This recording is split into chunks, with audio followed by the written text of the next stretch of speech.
교회란 교회 덕을 세우려는 사람들의 모임이라는 그런 뜻을 가지고 함께 나누려고 그래요. 자, 고린도전서 14장 12절에 보니까 영적인 것을 사모하는 자라고 그랬어요. 자, 영적인 것을 사모해서 결국에는 교회의 덕을 세우기 위해서 영적인 것을 사모하라고 말씀하셨거든요.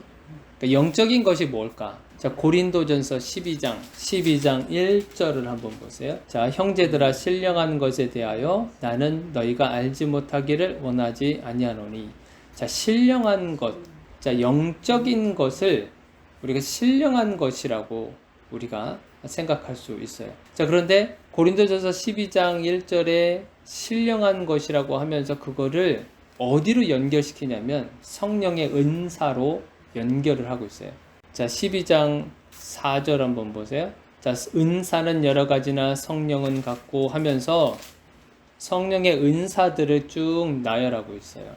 자, 그래서 영적인 것을 사모해라. 자, 그 영적인 것은 신령한 것을 말하는데, 신령한 것을 말하면서 성령의 은사를 지금 성경에서 말을 하고 있는 거예요. 그러니까 영적인 것은 아주 큰 건데 아주 넓은 의미를 가지고 있는데, 그 중에 대표적으로 말할 수 있는 것이 뭐냐?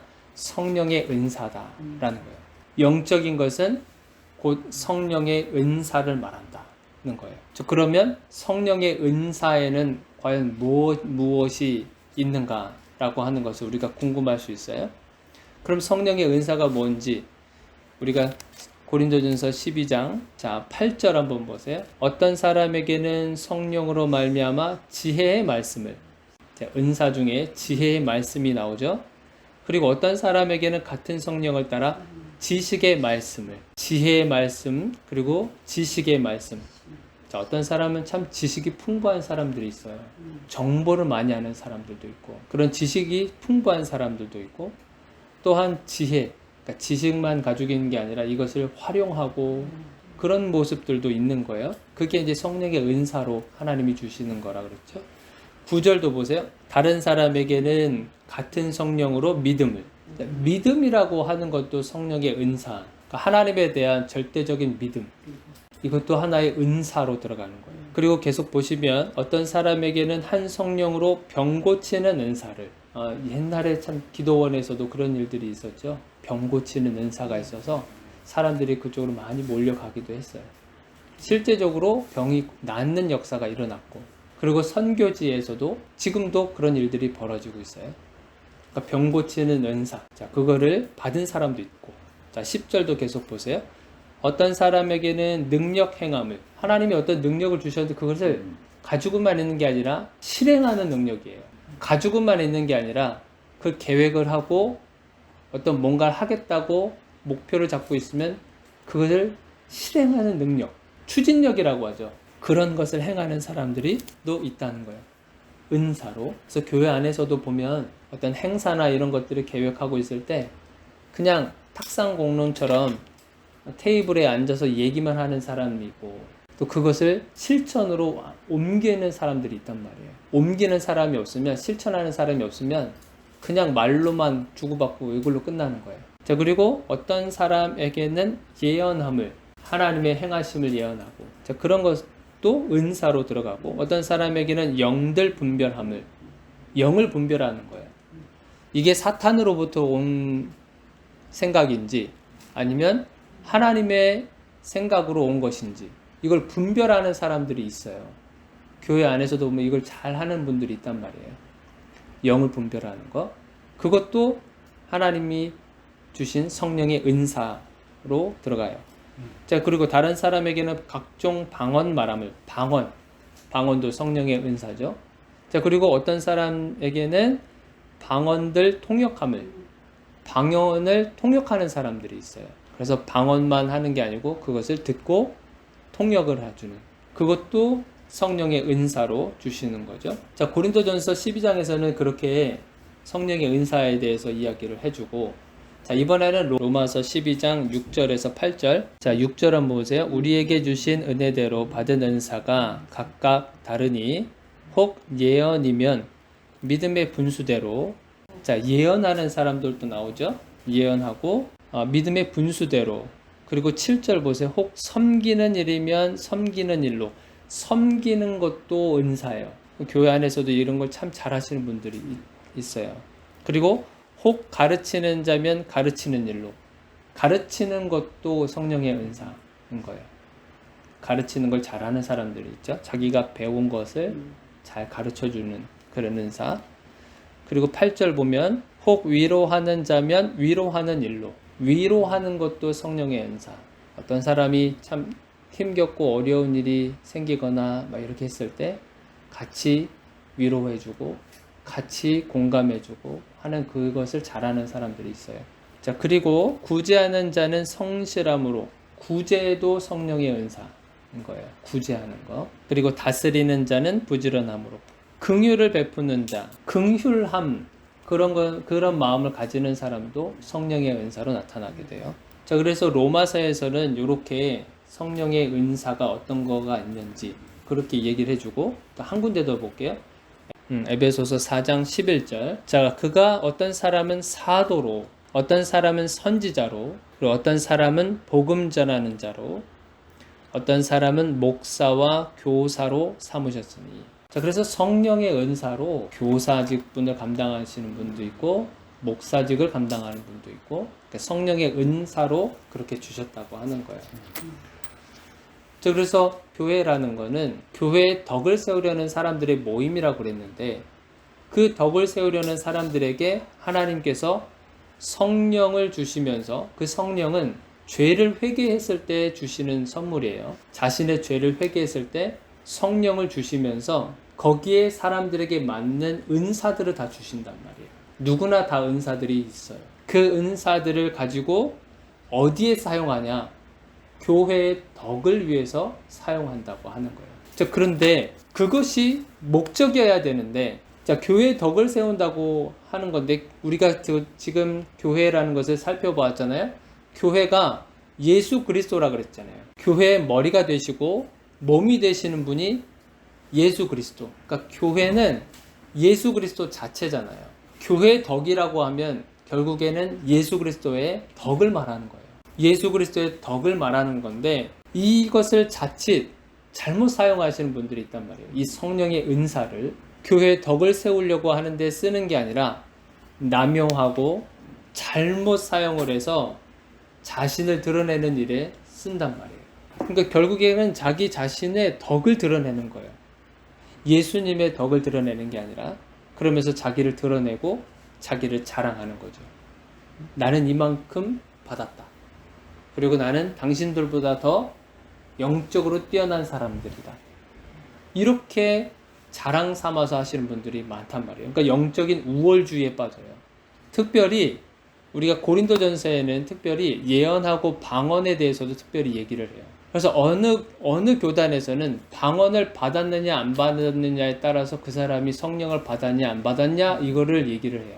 방언을 안 받았으면 당신 성령 안 받은 거야. 이렇게 얘기를 해서 굉장히 강요를 하는 교단이 있단 말이에요. 근데 그게 아니란 말이죠. 성령의 은사는 굉장히 다양해요. 그 중에 하나가 방언인 거지. 방언 하나로 그 사람을 판단하는 게 아니란 말이죠. 그래서 자칫 그 은사를 받았을 때 자칫 자기가 어떤 뭐 대단한 것처럼 영적인 우월주의에 빠져서 다른 사람들을 비판하거나 그 사람의 영적인 상태를 판단하는 것으로 사용을 하게 된다는 거예요. 그런 것이 아주 비일비재하게 사실은 교회 안에서 일어나게 돼요. 그게 다 뭐냐면 교회의 덕을 세우기 위한 게 아니라 자신을 드러내고 자신의 영적인 상태를 자랑하고 싶은 마음들이 더 많은 거예요. 자랑하려고 남을 구제하거나 자기의 어떤 재력을 과시하기 위해서 어려운 사람을 도와주거나 자신의 어떤 힘과 권력을 가지고 있는 것을 자랑하기 위해서 연약한 사람들을 도우려고 하거나 그렇게 자신을 드러내기 위해서 쓰는 경우들도 간혹 있단 말이에요. 그래서 이런 것이 잘못 쌓이게 되면 교회 안에 어떤 권위주의적인 어떤 질서를 만들어내요. 권위가 참 중요하거든요. 근데 권위주의적인 그런 질서를 만들어낸단 말이에요. 위아래가 존재하고 계층이 생기고 어떤 사람은 높은 곳에 있고 어떤 사람은 낮은 곳에 있으면서 사람을 막 군림하고 이리 사용하고 저리 사용하고 명령을 해가면서 종 부리듯이 이제 그런 것들이 생겨난단 말이에요. 나는 아니겠지가 아니에요. 나도 그럴 수 있는 충분한 여지가 있어요. 자신도 그렇게 충분히 그렇게 할 수 있다는 여지를 항상 가지고 있어야 돼요. 그래서 우리는 하나님 앞에서 그런 겸손한 모습이 늘 가지고 있어야 되는 거죠. 그래서 그런 계층들을 만들어낸다는 것은 뭐냐면 뿔뿔이 흩어져 있었던 성도들을 성령이 하나 되게 만들거든요. 성령의 역할이 그거예요. 하나 되게 만드는 거. 그런데 그 안에서 하나 되지 못하고 계층을 자꾸 만들어내고 어떤 팔을 만들어내고 어떤 지배적인 그런 구조들을 만들어내서 뿔뿔이 흩어지게 만드는 거예요. 그러니까 성령이 역사하는 것을 방해하는 거나 마찬가지예요. 그러니까 하나님은 선한 뜻에서 내가 너희들에게 선물 줄게. 교회의 덕을 위해서 그것을 사용해라. 교회의 덕을 위해서 사용을 하라고 선물로 하나님이 주신 그 선물들을 지금 다 뭐 하고 있는 거야? 다 자기 자랑을 위해서 쓰고 있는 거예요. 그게 너무나도 슬픈 일인 거죠. 그래서 예전에 한동안에 그 어떤 치유의 은사, 병 고치는 은사가 있는 분들, 그런 분들에게 정말 안 좋았었던 그런 이미지가 어떤 거냐면 병 고치게 하는 것은 하나님의 능력이 임해서 붙여지는 건데 마치 자기가 능력이 있어서 그렇게 하시는 분들도 많단 말이에요. 그런데 그쪽으로 사람들이 몰려요. 그래서 더 막 사람들이 몰리고 하다 보니까 마치 자기가 대단한 것처럼 그렇게 신적인 존재가 되어버리는 잘못된 부분들이 많죠. 그래서 이 성령의 은사를 하나님이 주셨는데 교회 안에서 교회의 덕을 위해서 주신 건데, 그렇다면 교회의 덕을 위해서 필요한 게 뭔가? 선물로 하나님이 성령의 은사를 주셨고 영적인 것을 사모하라 그래서 성령의 은사를 주셨을 때 그러면 그것을 어떻게 하면 교회의 덕을 위해서 세울 수 있겠나 라고 하는 거예요. 두 가지가 있는데 첫 번째는 뭐 더 많이 있을 수 있죠. 그런데 첫 번째는 뭐냐면 사랑이 필요해요. 자, 고린도전서 13장 1절. 내가 사람의 방언과 천사의 말을 할지라도 사랑이 없으면 소리나는 구리와 울리는 꽹과리가 되고, 또 2절도 보세요. 내가 예언하는 능력이 있어 모든 비밀과 모든 지식을 알고 또 산을 옮길 만한 모든 믿음이 있을지라도 사랑이 없으면 내가 아무것도 아니오. 자, 여기서 보니까 방언, 어떤 천사의 말, 어떤 예언, 능력, 이런 것을 아까 다 뭐라 그랬어요? 성령의 은사라고 그랬단 말이에요. 그 은사가 있지만 사랑이 없으면 이거는 아무런 소용이 없다. 사랑이 없으면 이것은 성령의 은사를 가지고 마치 자기의 것을, 자기의 욕구를 채우고 자기 것을 채우는 것에만 더 열광하고 그런 것에만 쓰이게 된다는 거예요. 은사가 각자 다 가지고 있는데 반드시 필요한 부분이, 우리가 기도해야 될 부분이 내 안에 사랑을 주소서.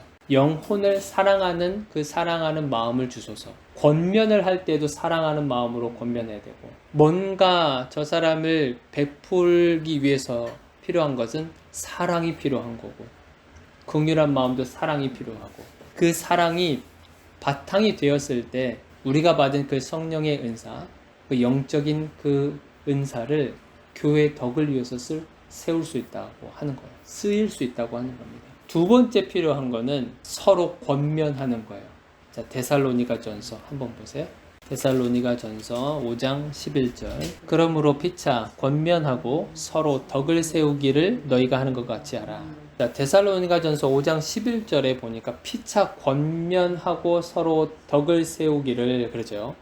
피차 권면하래요. 서로 권면하라는 거예요. 서로 권면했을 때 덕을 세워갈 수 있다는 건데, 권면하다라는 말이 무엇이냐면 가벼운 책망, 경고하는 말, 가벼운 책망과 어떤 경고하는 말. 그런데 그 말을 듣고 사람들이 기분을 좋아할까? 좋아하지 않을까요? 좋아하지 않단 말이에요. 자기에 대해서 그런 책망하는 말을 하거나 경고하는 말을 하게 되면 듣기 싫단 말이에요. 그런데 지금 뭐라고 하시냐면 그 가벼운 책망과 경고의 말, 권면하라 그래요. 서로 간에 권면하라는 거예요. 그건 뭐냐면 배우라는 거예요. 배우려고 하지 않으면 권면의 말이 잔소리로 들리고요. 배우려고 하는 마음이 없으면 권면의 그 말이 나를 비난하는 말로 들려요. 그래서 서로 배우라고 하는 거예요. 성도가 성도에게 배우고 성도가 목사에게 배우고, 그러면 목사는 성도에게 배울 수 있어요. 아까 성령의 은사 중에 목사직을 한다고 했잖아요. 은사 중에 하나이기 때문에 목사가 뭐 다 아는 게 아니란 말이에요. 목사가 다 아는 게 아니란 말이에요. 목사보다도 전도를 더 잘하시는 분들이 있어요. 목사보다도 영분별이 뛰어나신 분들이 있어요. 목사보다도 구제를 더 잘하시는 분들이 있어요. 실행력이 더 뛰어난 사람들이 있어요. 성도들 간에. 그러면 목사는 그분들한테 배워야 되는 거예요. 배우지 않으면 결국에는 그 성령의 은사를 자기 잘난 맛에 쓸 수밖에 없는 거예요. 배우려고 했을 때 그 권면의 능력이 임하는 거예요.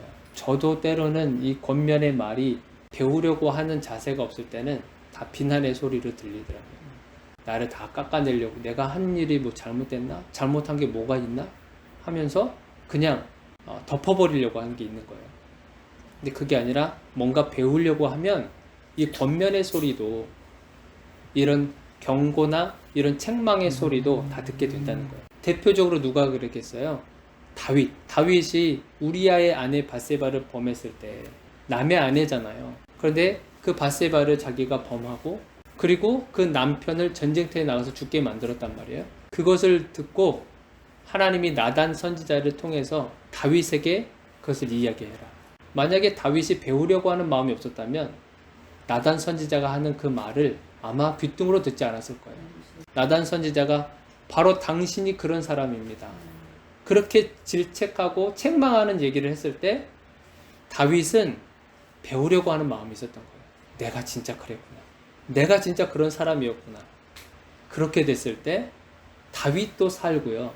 그리고 다른 성도들도 또 살게 되는 거예요. 그러니까 우리는 배우려고 하는 마음들이 항상 가지고 있어야 됩니다. 그래서 우리가 정리를 하자면 교회라고 하는 거는 교회의 덕을 세우려는 사람들의 모임이에요. 내 덕을 세우려고 하는 게 아니고 교회의 덕을 세우려고 하는 사람들의 모임이 교회란 말이에요. 그러면 이 안에서 다툼이 일어나도 교회의 덕을 위해서 다툼이 일어나야 되는 거고 자기 자신을 위해서가 아니라. 그래서 교회의 덕은 예수 그리스도의 덕이란 말이에요.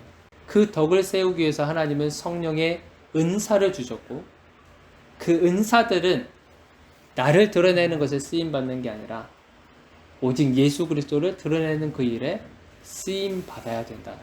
그랬었을 때 바로 이 교회의 진정한 의미로 교회가 바로 세워져 갈 수 있다고 하는 겁니다.